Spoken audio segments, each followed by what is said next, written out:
Slavery is back. Welcome to a place where private business profit from a captive labour force, yet pennies are spent on medical services to a population in which the Indigenous, the poor and the mentally ill are overrepresented.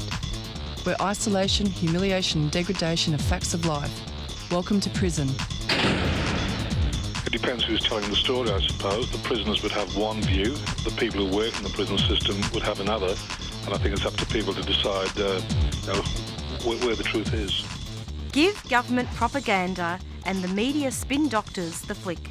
And check out Doin Time for news, views and tunes on prison issues from Guantanamo Bay to Christmas Island to prisons and detention centres everywhere. Every Monday at 4 p.m. on your community radio 3CR. We are still fired up and we're still talking about revolution. Hello and welcome to the Doin Time show. This is 3CR Community Radio, 855 AM on the dial, streaming live on www.3cr.org.au. And a warning that this episode of Doin Time contains audio descriptions of Aboriginal and Torres Strait Islander people who have died, discussion of deaths in custody and massacres. And this is Marissa and I'll be with you for the next hour. On today's show, we will first hear from Ian Rintoul from the Refugee Action Coalition, who will provide an update about what's happening with the asylum seeker and refugee policies in regards to deportation. So specifically, we'll be looking at what's happening with the Iranian asylum seeker who may be deported.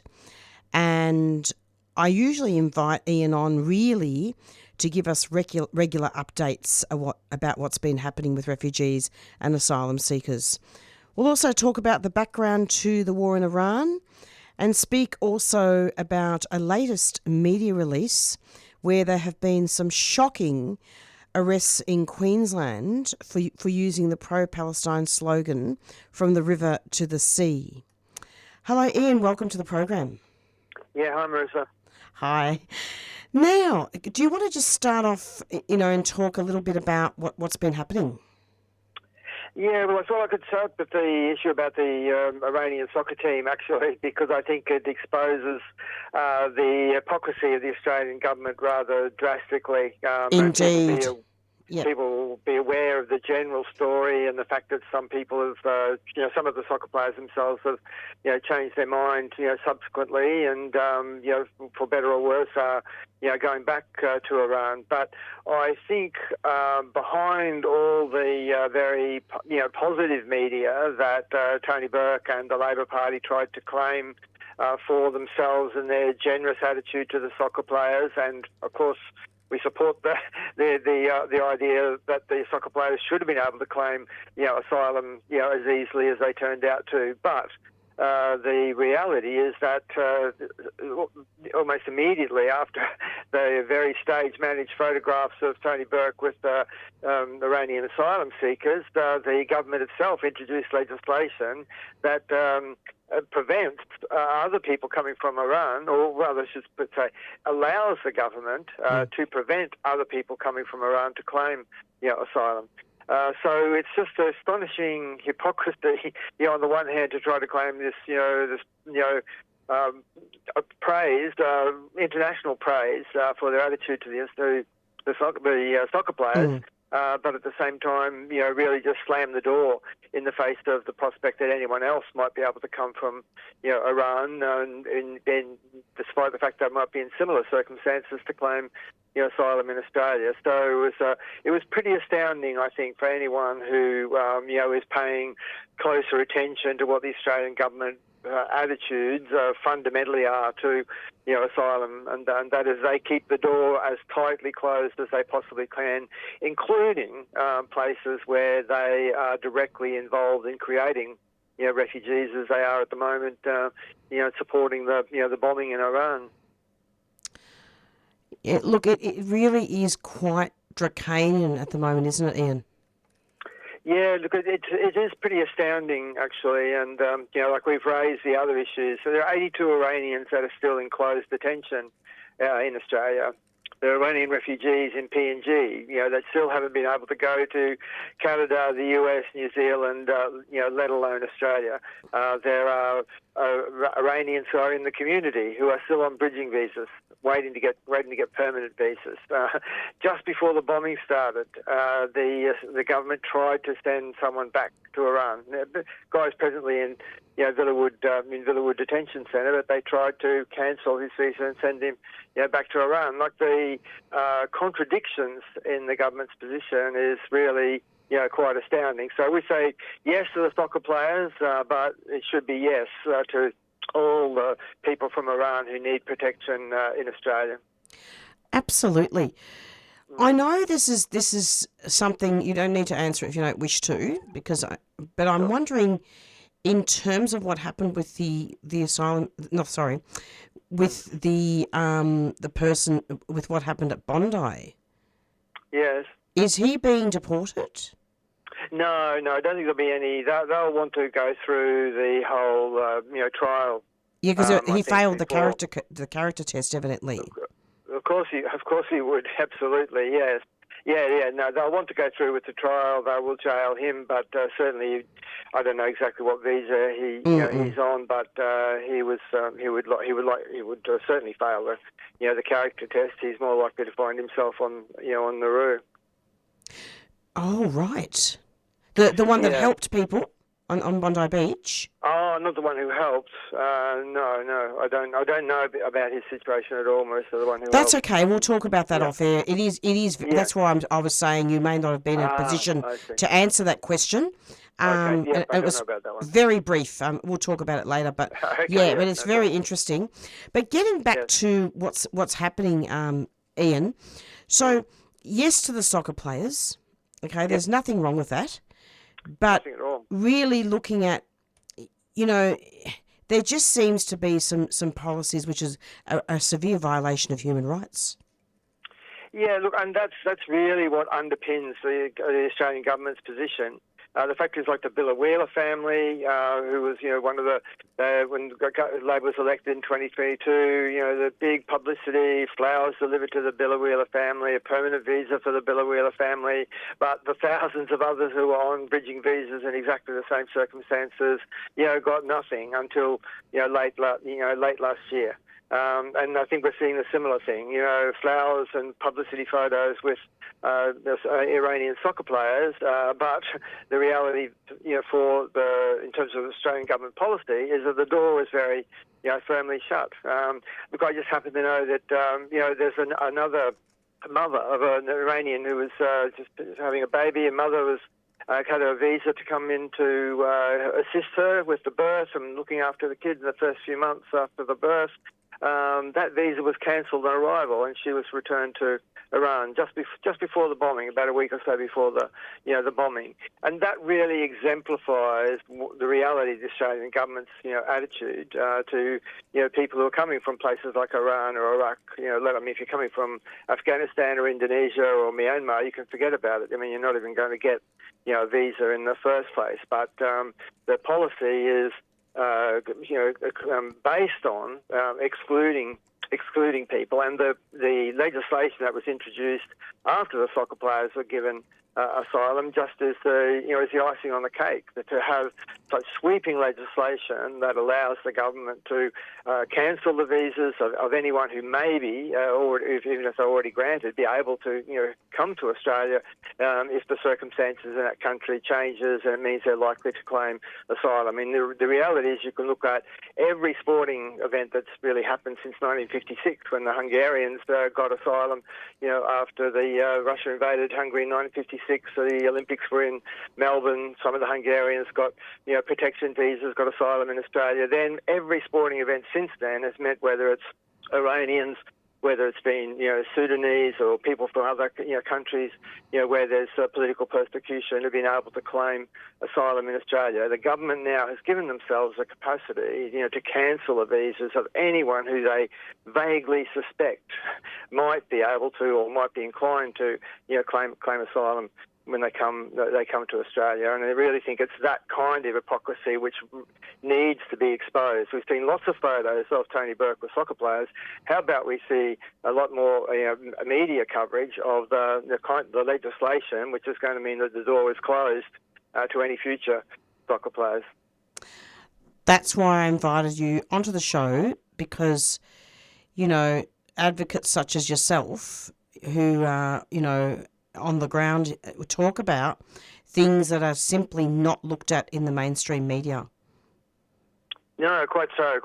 And that's one of the good things about the program is there's an opportunity to raise some of the things that don't get covered otherwise. And we need to lift the lid on the hypocrisy of those who are in control. I know you've got to leave soon, but are you able to briefly comment on the background to the Iran war?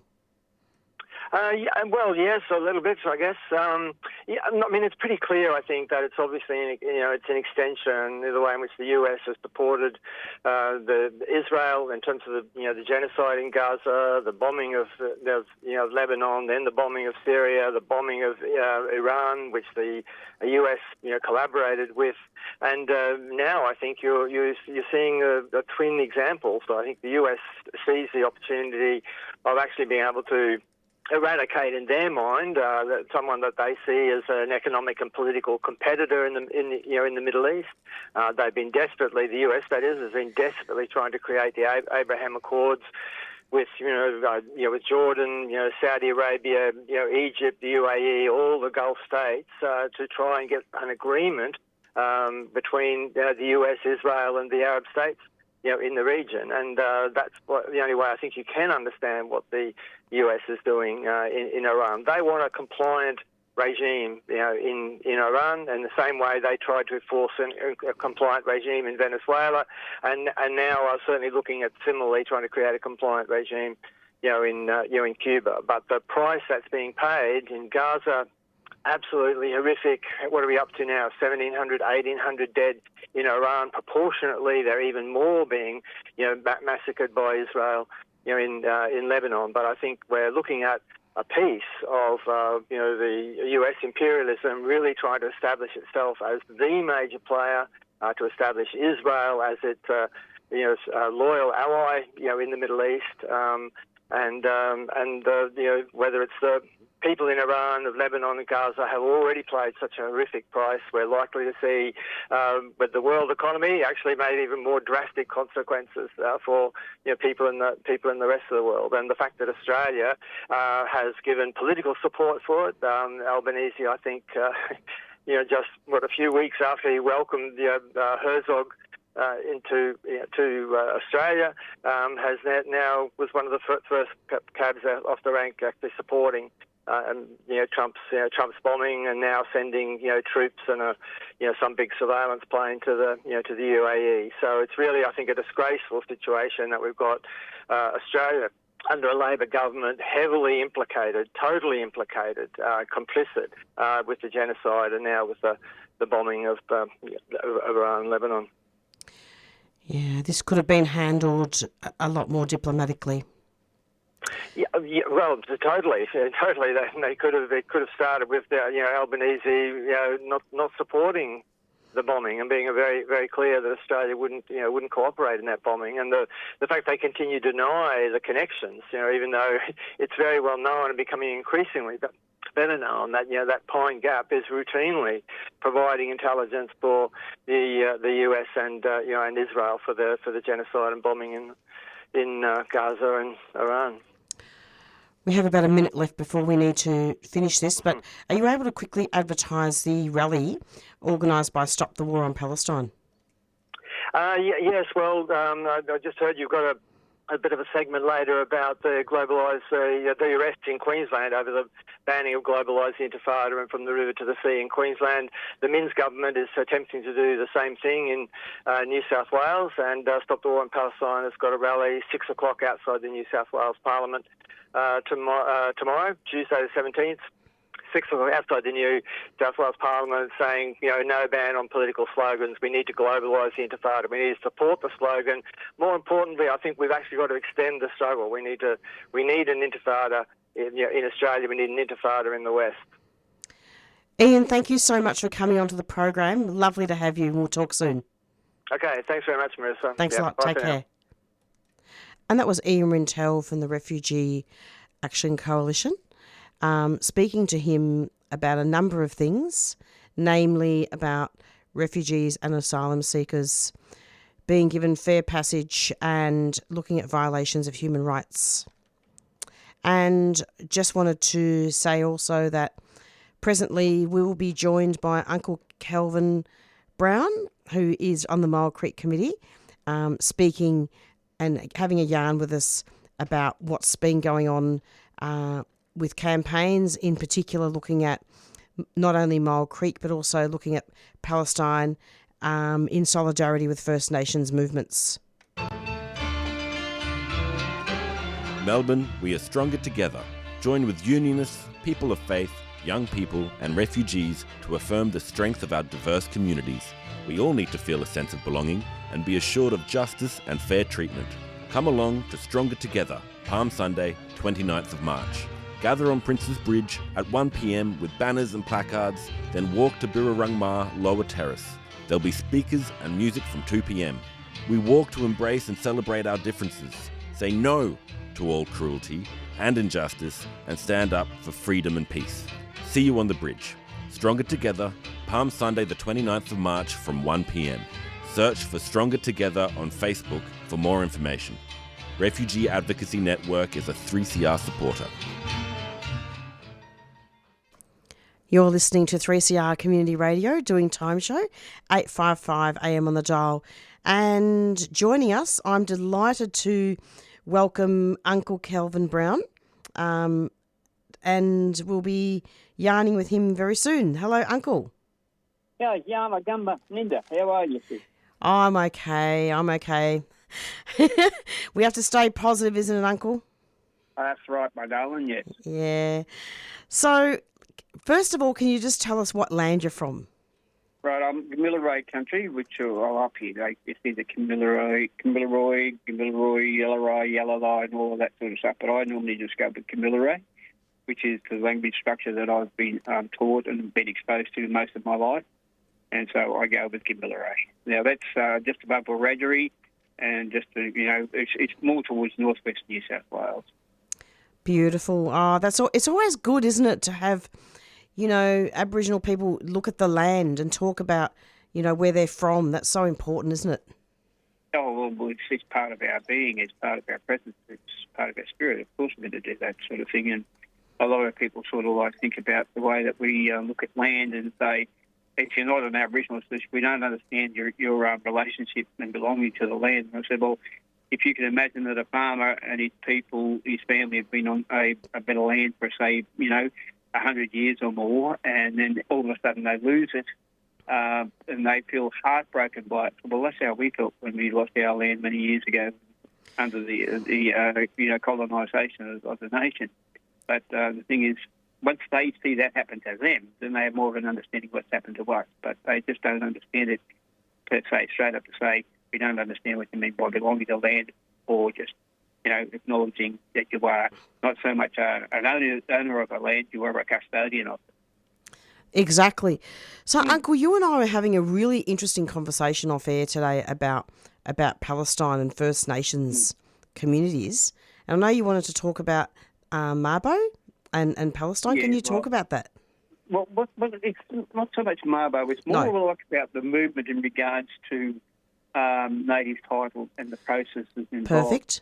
Yep. Now, what happened was a number of years ago when I can't think what they call it now, when the Israeli government said they wanted to reclaim land that was on Palestinian sort of aspect of it, but they were going to come along and say, all right, no, we're going to take this land, we're going to turn it into farmland, we're going to do this, but that's not your land, that's Palestinian land. And so, therefore, when they turned around and said, all right, well, you can take support if you want, but we're taking the land regardless. And so a number of people were thinking, well, how has this happened before in other places where land has been taken from us? Well, it happened here in Australia, it happened in Canada, it happened in North America, which is the US, and so forth, in regards to Native Americans, Canadian and natives, and, of course, Aboriginal Australians here in Australia. as well as, the island people, which is the Mer. And so what we got there is this idea of saying, well, if this has happened, what did those people do? And so the Palestinian government, or elements of it anyway, looked at the ideology of native title and, Mabo legislation and so forth, and, how that process was developed and what the outcomes were. Well, here in Australia, of course, Mabo absolutely had a big impact, and native title has also had a big impact across the nation as well, because we have, aspects of our land that we're still trying to fight to get back, but other aspects of our land we have gotten back. Only about 5 years ago, there's a great big mountain halfway between Inverell, where I live, and up in Armidale, here in the northwest in New England, and its white man's name is Mount Yarrawick, but we call it Bellin. Can't think of the name of it now. Anyway. Yeah. What happened was we got the land back, but it took us 7 years of fighting to do it. But the processes that were involved, which was the Land Environment Court and all of that sort of stuff, and what we did was we turned around and we said we won't give up, because that's the thing about these things is that the court systems make it very, very hard for you to keep moving forward, and you've got to do that to make sure you get there in the end. So it took us 7 years, but we got there, and eventually that land was given back to us under native title. And now we're in the process of, doing a management system to look after it, cater to the needs of the country, the land that will be utilised and all of that sort of stuff. Yeah. And so when the Palestinians were looking at what's happening over there, they wanted to use the same process as look, it's long, it's slow, it's tedious, and it's disheartening, because the court system's designed in a way that will make you think twice about, one, attempting it, two, that it is long and ongoing and you can't give up. And that's one of the ways that these court systems are geared, is sometimes they don't take, say, a few years, but, like ours for 7 years. In other cases, there are still cases that have been pending. It's been there for well over a decade, easily over a decade.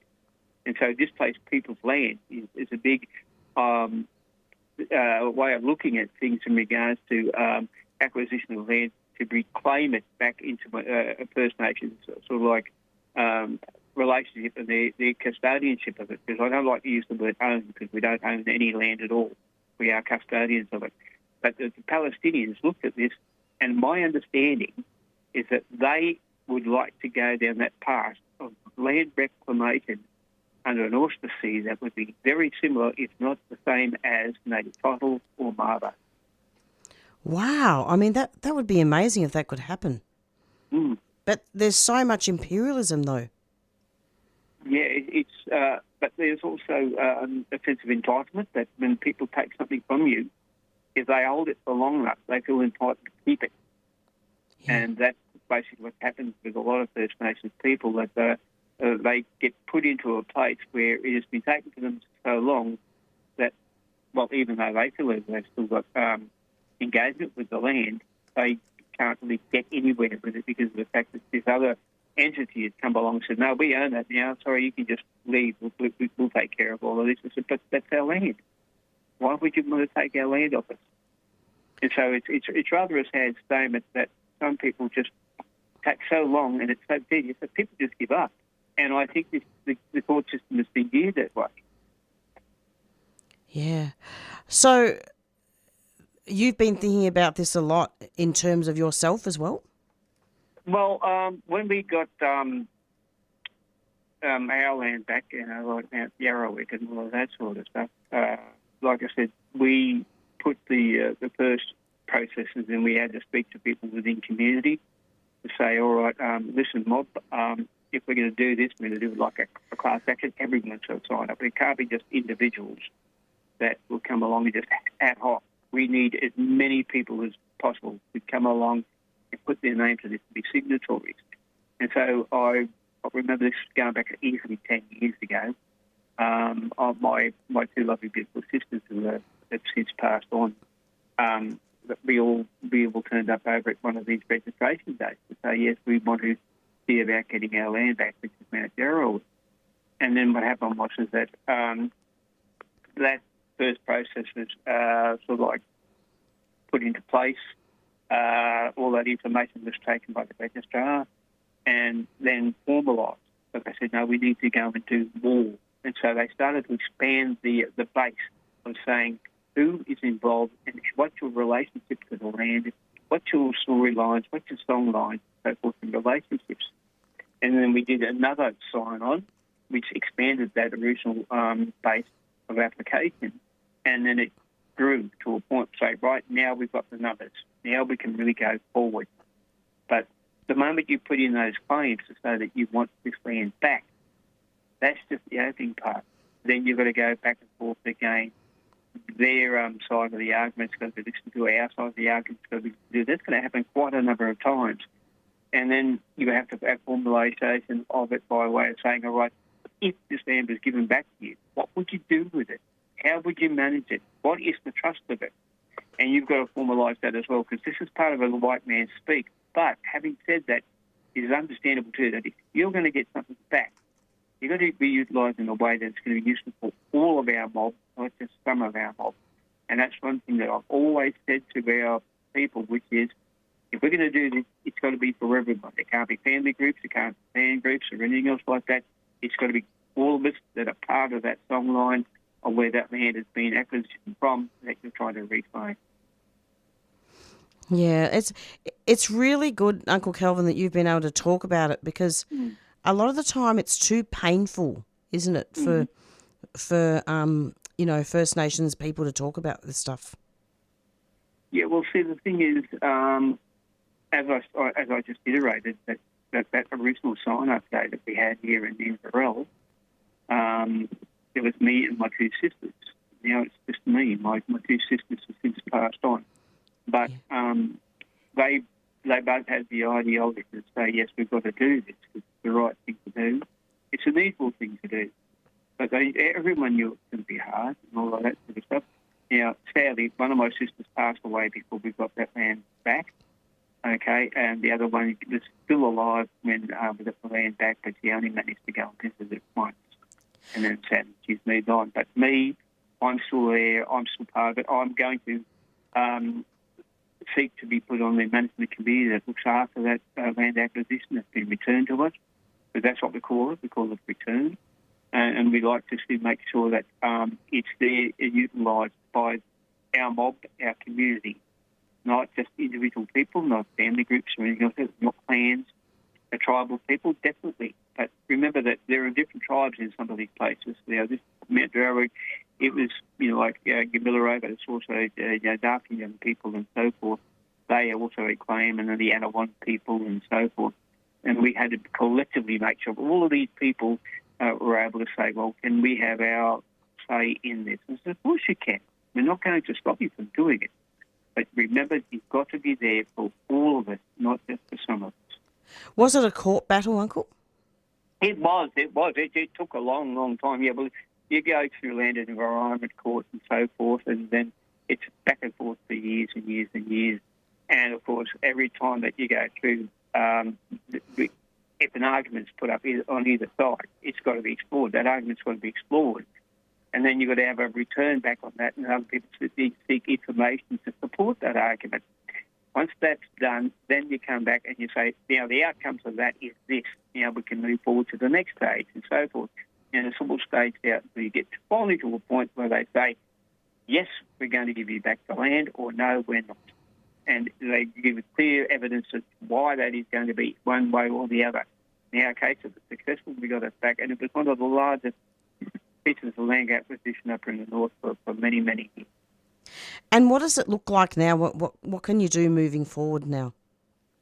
Right. Well, there are certainly cultural spaces on that bit of land that we're like utilising to our own benefit.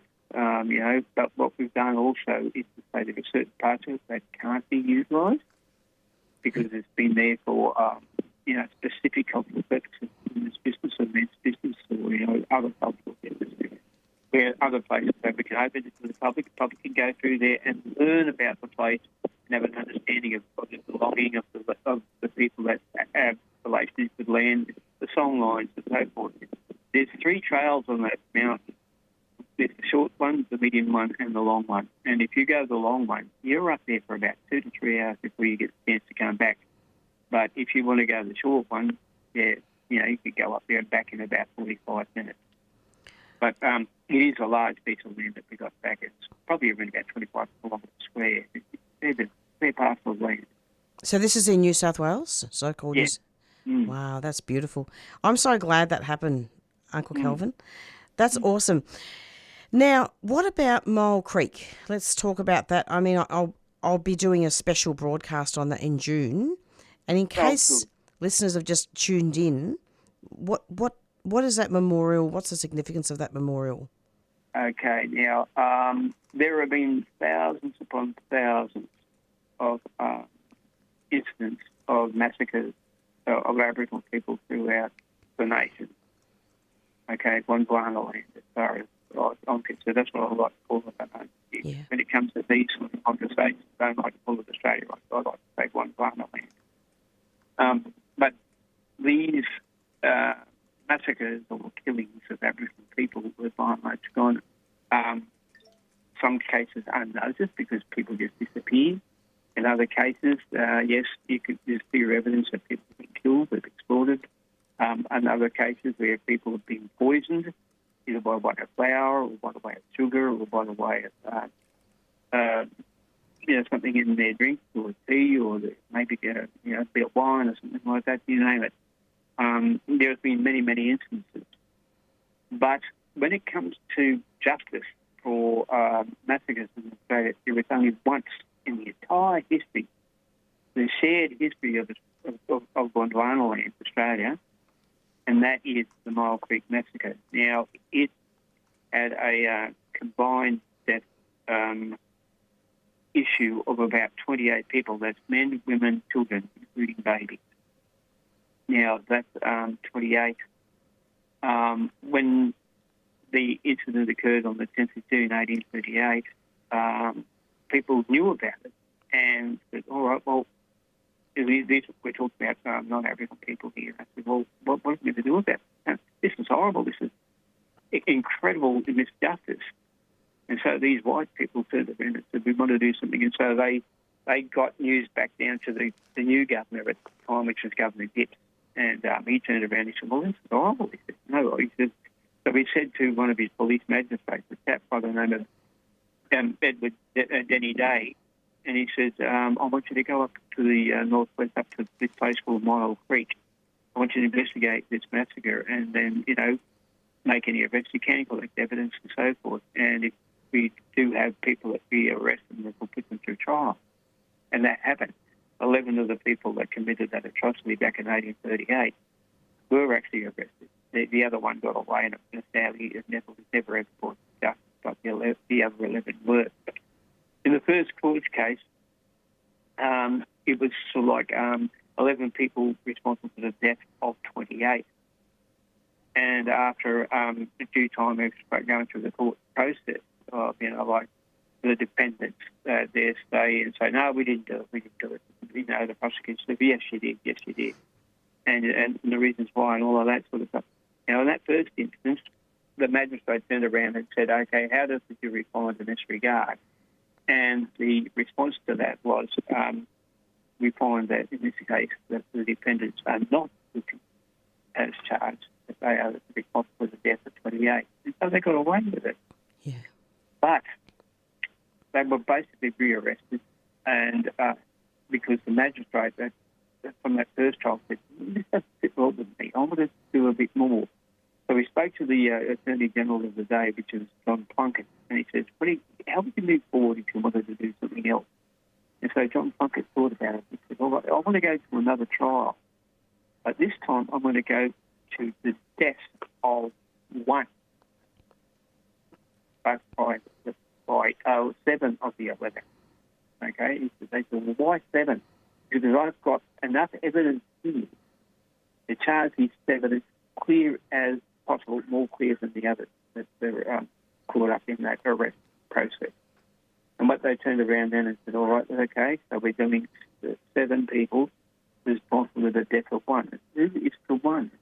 And they said, well, remember when we went up to to the north after the event, which was the massacre, and we collected evidence. We took witness statements and we arrested people. Well, some of the evidence we brought back, and they are the remains of a child, name unknown. And this is clear in the evidence, and it's clear also in the court proceedings that was out declared. Child, name unknown. And so another court proceeding went forward, and then at the end of that second court proceeding, the magistrate turned around to the jury and said, okay, how does the jury find in this regard?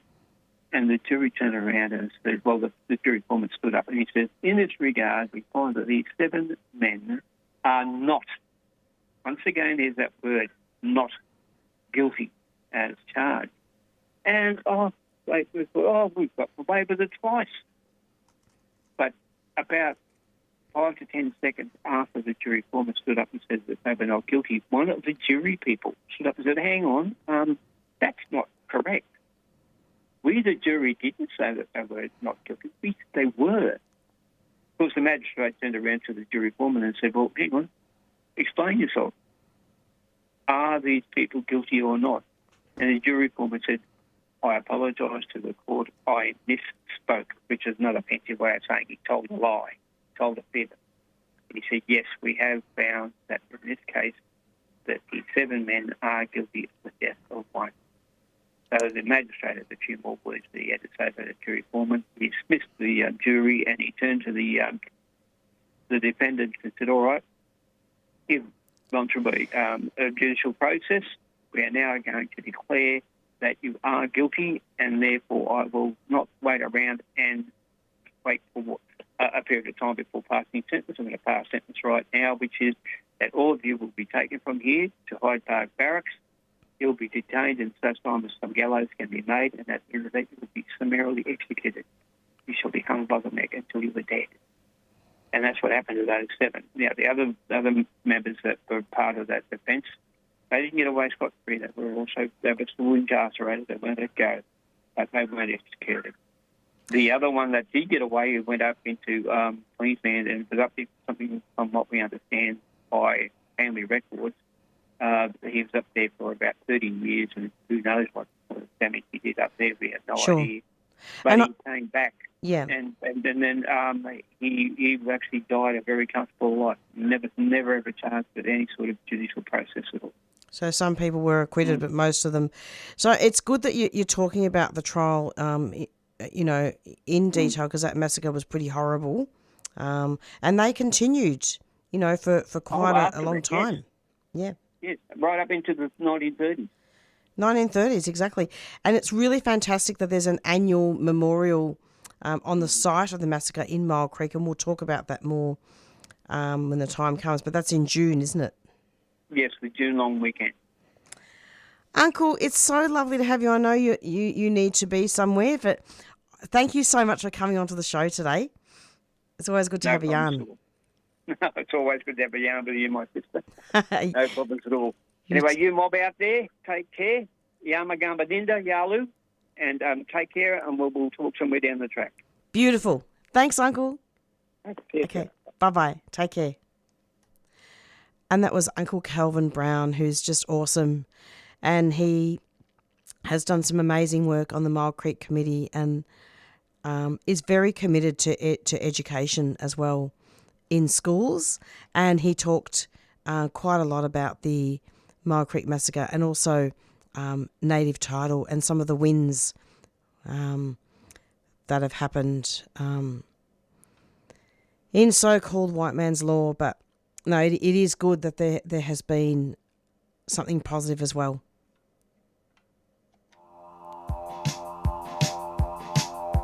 Forests are essential ecosystems, mitigating for climate breakdown, cooling the planet, and preserving the wondrous diversity of life. Yet, they are being destroyed at an alarming rate. Here in the Kulin Nations, logging continues, increasing risk of both fires and floods.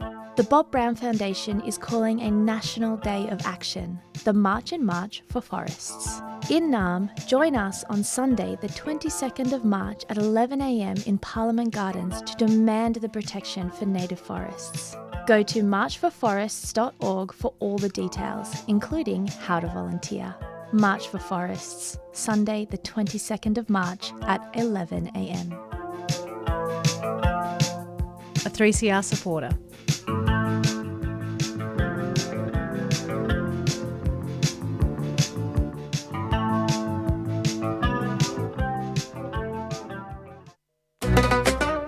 Melbourne Food and Wine Festival hosts Feast for Freedom with the Asylum Seeker Resource Centre for one night only. Join us for an exclusive communal dining experience at the ASRC's Home of Hope in Footscray on Wednesday the 25th of March. Share a long table feast created by refugee chefs from Palestine and Sri Lanka.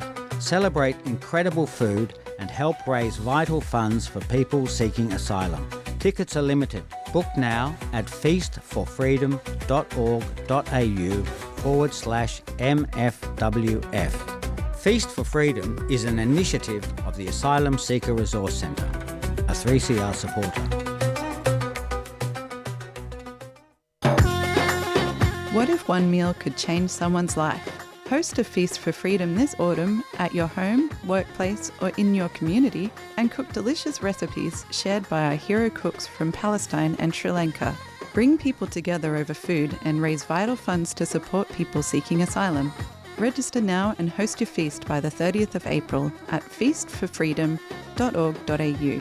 Feast for Freedom is an initiative of the Asylum Seeker Resource Centre, a 3CR supporter.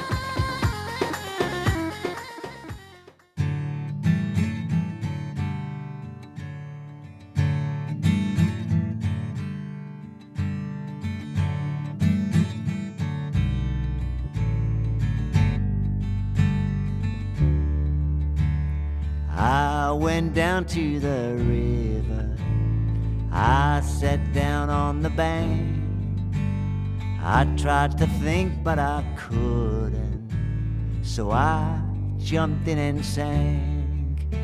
I came up once and I hollered, I came up twice and cried. If that water hadn't been so cold, I might have sunk and died.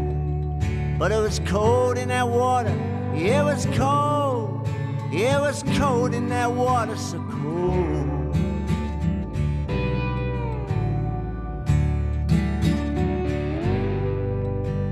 I took the elevator, 16 floors above the ground.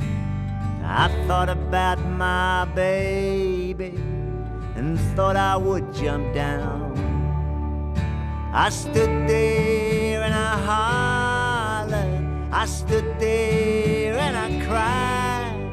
If it hadn't been so high, I might have jumped and died. But it was high up there, it was high, so high up there.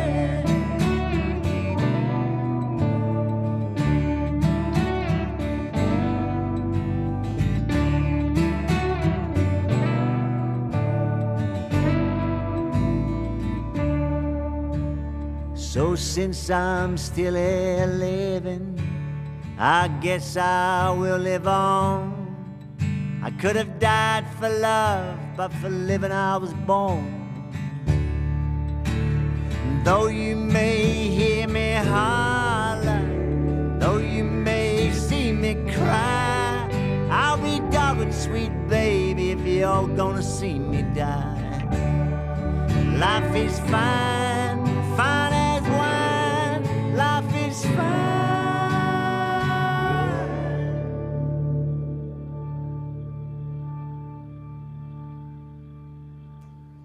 You're listening to the Doin Time Show, 3CR Community Radio with Marissa. And you just heard a song by Paul Kelly called Life is Fine. It's approximately 4:44. It's just getting up to about 4:45 now. And I just wanted to, before I conclude the show, I wanted to read out a media release which will really expand a little bit on what was discussed on the first interview with Ian Rintoul. And this media release was put out by Stop the War on Palestine, and it was entitled, it's on the 16th of the 3rd, 2026, which is today. And Stop the War on Palestine will rally to oppose the Min's government draconian plan to ban the slogan, globalise the Intifada, as a protest, and the protest will take place at 6 p.m. if you're in New South Wales, Tuesday the 17th of March at New South Wales Parliament on Macquarie Street. The rally is timed to coincide with the first sitting day of the session of Parliament. Legislation banning the slogan is expected as early as next week. Rally speakers include Vince Cawley, National Tertiary Education Union, New South Wales Division Secretary, Jenny Long, New South Wales Greens, Ethan Floyd, Wiradjuri Wellan and Ninja Kampa activist, and 2026 Global SMUD, and Flotilla participant was the other speaker. Katie Sharmas, Australia, Palestine Advocacy Network as well will be another speaker. Stop the War on Palestine spokesperson Adam says, "We've seen shocking arrests in Queensland for using the pro-Palestine slogan from the river to the sea. This is the pro-Israel censorship regime that Chris Minns wants to unleash on New South Wales. He will be fought every step of the way." He continued, "The Israeli Foreign Minister, Gideon Scar, has welcomed the Queensland slogan ban and called for it to be extended to other states. When representatives of a genocidal state are cheering on your policies, you are on the wrong side of history." Adam added, "Intifada is the Arabic word for uprising. Calling to globalise the Intifada means building global resistance to Israel's genocidal occupation. Our government is arming Israel with 35 parts and steel from Bisalloy in Wollongong. Intelligence from Pine Gap spy base is used for bombing Iran and Gaza. It is right to resist this. Trump and Israel are now unleashing even more terror across the Middle East with their attacks on Iran and Lebanon. Albanese and Minns' support for Trump and Israel's criminal wars is the crime, not pro-Palestine slogans." So I wanted to actually read that out just to clarify what's going on. And yes, indeed, I will be doing a segment on what's happening in Queensland and the shocking arrests in the near future. So yeah, it was really important to actually read out that media release. So if you can get along to the rally and you're in New South Wales, yes, please do so. But in the meantime, I'm going to be playing a song by Ruby Hunter, Women's Business.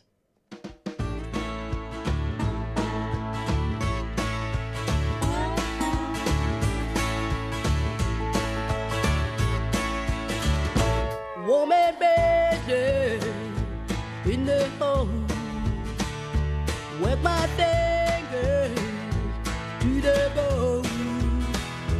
Woman business in the home, woman business, live alone on the streets or in a home. She's a woman, not alone, with the children or a man. She's a woman, she understands. Woman business in the home, work my fingers to the bone.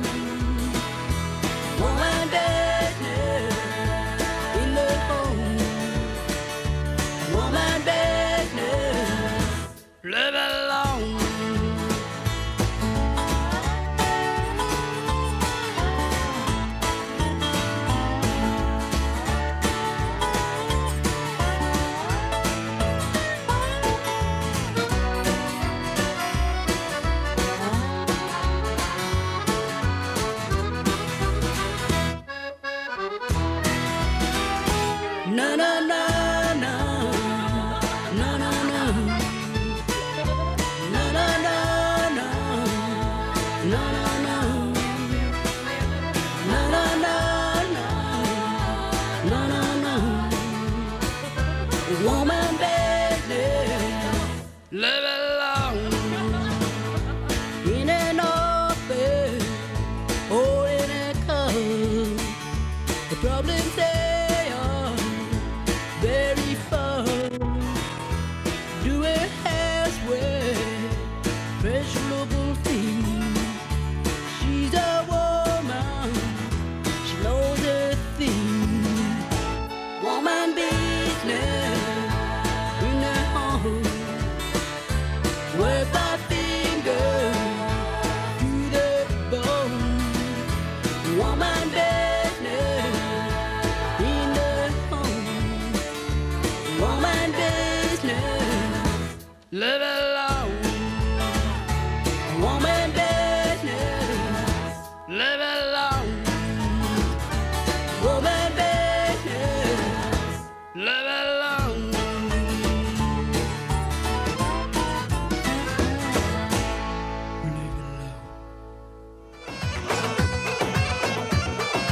What's taking place in Palestine is horrendous. Here are some ways that you can keep yourself informed and involved. Listen in to Palestine Remembered every Saturday morning at 9:30am or listen to the podcast. Join the APAN mailing list at apan.org.au for updates, news about actions you can get involved in and where you can donate to provide humanitarian assistance. Listen to other news and current affairs programs on 3CR that also cover Palestine. The oppression of the Palestinian people has been going on for 75 years. It has to stop. You can be part of making that happen by staying informed and active. APAN is a proud supporter of 3CR.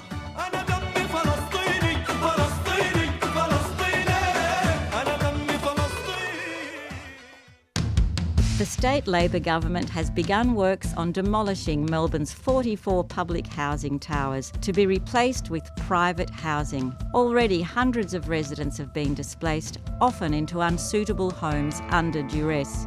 The towers on Racecourse Road, Flemington, have become Homes Victoria work sites, while the families still living in the buildings are being treated appallingly. Join Save Public Housing supporters in solidarity with residents. Weekdays 7:30 till 9am as we engage with passing traffic to make some noise and show Jacinta Allen that the demolition of public housing is unacceptable. Signs and banners provided or bring your own.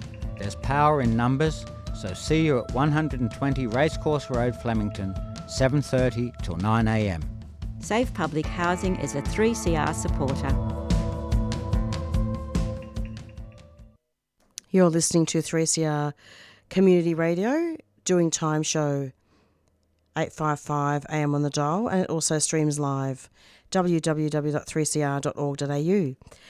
It's approximately 4:53 and we're just about to conclude the show, and I wanted to actually just draw attention to listeners. I just read out a recent media release that came out today from the Refugee Action Coalition, Stop the War on Palestine, and I was reading about the rally that's happening tomorrow.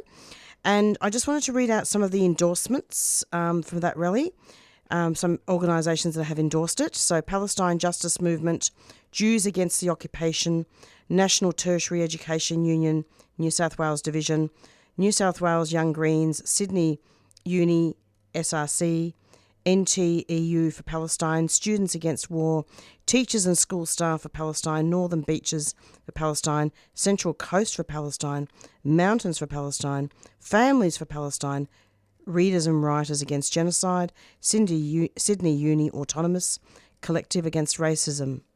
So I wanted to read all that out just to show that, you know, we're not going away.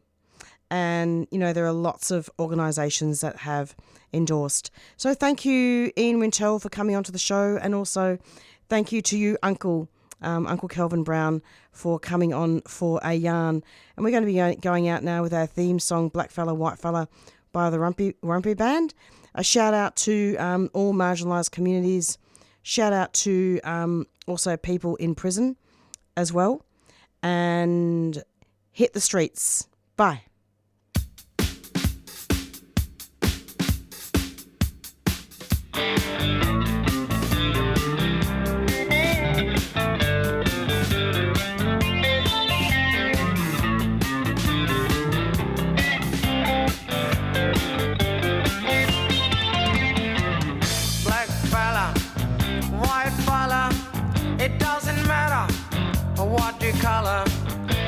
as you are true fella, as long as you are real fella. All the people of different races with different lives in different places. It doesn't matter what your name is. We got to have lots of changes. We need more brothers if we're to make it. We need more sisters if we're to save it. Are you the one who's gonna stand up and be counted? Are you the one who's gonna be there when we're shouting? Are you the one who's always ready with a helping hand? Are you the one who understands this family plan? Black fella, white fella, yellow fella, any fella, it doesn't matter what you color, as long as you are true fella. All the people of different races with different lives in different places. It doesn't matter which religions, it's all the same where the ship is sinking. We need more brothers if we're to make it. We need more sisters if we're to save it. Are you the one who's gonna stand up and be counted? Are you the one who's gonna be there when we shout it? Are you the one who's always ready with a helping hand? Are you the one who understands this family plan?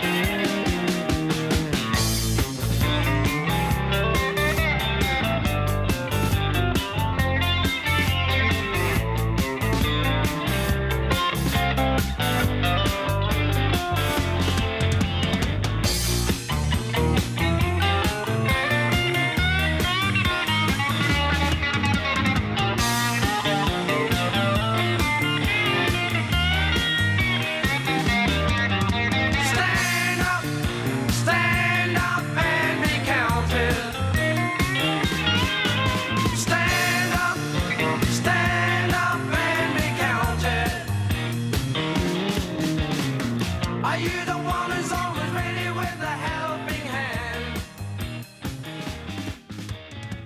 Are you the one who understands this family plan? You've been listening to a 3CR podcast produced in the studios of independent community radio station 3CR in Melbourne, Australia. For more information, go to allthews.3cr.org.au.